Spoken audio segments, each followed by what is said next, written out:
Very good morning to all dear friends. Let us discuss remaining question answers of chapter 8 of civics, that is public facilities. We were on question number 4 during last video. So let us discuss question number 4, that is long question answer. How do the right to life and right to equality become a mockery in the face of shortages in public facilities? इस question में आपको बताना है कि public facilities के context में जो right to life है और राइट टू इक्वलिटी है वो एक मोकरी कैसे बन गया है, क्योंकि ये सभी जो पब्लिक फैसिलिटीज़ हैं इनकी हमेशा भारत में कमी रहती है। तो ये राइट तो हैं बट ये एक मोकरी बन गए हैं। तो आंसर में डिस्कस करते हैं हम। Right to life becomes mockery as in remote areas of India. Right to life की बात अगर हम करें इंडिया के रिमोट एरियाज़ में, मतलब कि दूर दराज के एरियाज़ जहाँ पर पहुँचना आसान नहीं होता, तो वहाँ पर राइट टू लाइफ में क्या प्रॉब्लम आती है। First point, does not have access of clean drinking water which cause various water borne diseases.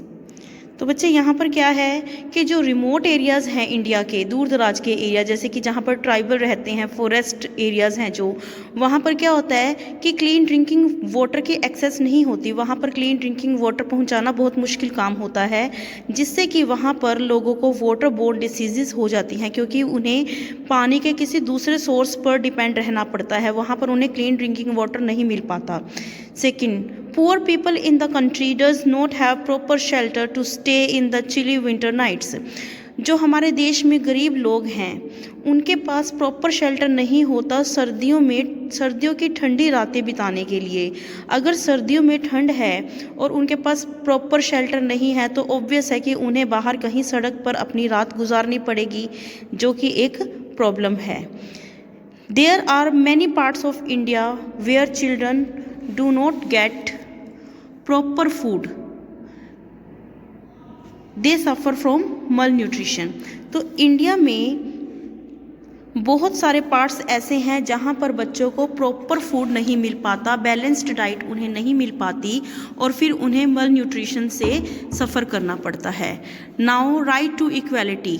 अब हम डिस्कस करेंगे कि right to equality distant areas में पहुँच, ये अधिकार लोगों को अलग अलग दूर दूर के एरियाज़ में मिल पाता है कि नहीं मिल पाता।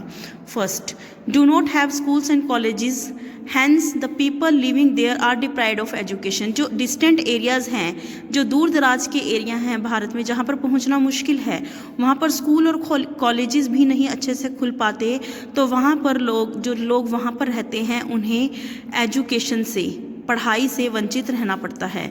सम parts of India does not have roads, hence they are lacking in transport facility. India के कुछ पार्ट्स ऐसे हैं जहाँ पर सड़कें नहीं हैं, तो वहाँ पर उन्हें ट्रांसपोर्ट फैसिलिटी की कमी रहती है। Distant areas of India does not have health care facilities, therefore infants are deprived of vaccination. तो जो इंडिया के डिस्टेंट एरियाज़ हैं वहाँ पर हेल्थ केयर फैसिलिटीज़ की भी कमी रहती है और वहाँ पर जो इन्फेंट्स हैं उन्हें दवाइयों वगैरह की कमी रहती है। Now question 5, what do you think handing over the task of supplying water to private group is not an ideal situation? Support your answer with relevant facts। इस क्वेश्चन में आपको बताना है कि पानी की सप्लाई का काम प्राइवेट ग्रुप को दे देना, प्राइवेट सेक्टर में दे देना एक आइडियल सिचुएशन नहीं है।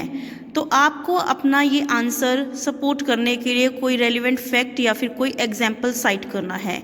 Answer, the task of supplying water to private group is not an ideal situation. बच्चे इस चीज़ में कोई डाउट नहीं है कि अगर हम पानी देने का काम, पानी एक पब्लिक फैसिलिटी है जो राइट टू लाइफ में आती है आर्टिकल 21 के अकॉर्डिंग, अगर हम इस चीज़ को बिल्कुल बेसिक ज़रूरत है लोगों की ये, अगर हम इस चीज़ को प्राइवेट ग्रुप को दे देते हैं तो फिर उनका मेन मोटिव यही रहेगा पैसा कमाना। प्राइवेट सेक्टर का मेन मोटिव होता है अर्न मैक्सिमम प्रॉफिट। तो अगर ये चीज़ हम प्राइवेट सेक्टर को दे देते हैं तो अल्टीमेटली प्रॉब्लम तो आएगी ही आएगी। बिकॉज लाइक इन बोलीविया, अब आपके पास एग्जाम्पल है बोलीविया का, where the task of water distribution was given to private companies, यहाँ पर पानी की डिस्ट्रीब्यूशन का काम प्राइवेट कंपनीज को दिया गया था। तो वहाँ पर क्या प्रॉब्लम आई, there was phenomenal rise in price of water, तो जब ये काम प्राइवेट सेक्टर को दे दिया गया तो वहाँ पर फिर वाटर के प्राइस में बहुत ज़्यादा उछाल आया था, पानी की कीमत बहुत महंगी हो गई थी। And the poor could no more afford water, और इसका रिजल्ट क्या निकला कि जो बहुत गरीब लोग होते हैं वो पानी को अफोर्ड नहीं कर पाए, वो पानी को खरीद नहीं सके। It led to outbreak of a revolt, और इसका रिजल्ट क्या था, फिर वहाँ पर क्रांति शुरू हो गई। And the government was forced to roll back its decision, और फिर गवर्नमेंट को अपना डिसीजन वापस लेना पड़ा। स्टूडेंट्स, यहाँ पर हमारा चैप्टर 8 कंप्लीट हो जाता है। आपके जो रिमेनिंग 2 क्वेश्चंस हैं आपने फेयर नोटबुक पर नहीं किए हैं, उन्हें इन क्वेश्चंस को भी फेयर नोटबुक पर आप राइट डाउन कर ले। Thank you, have a nice day.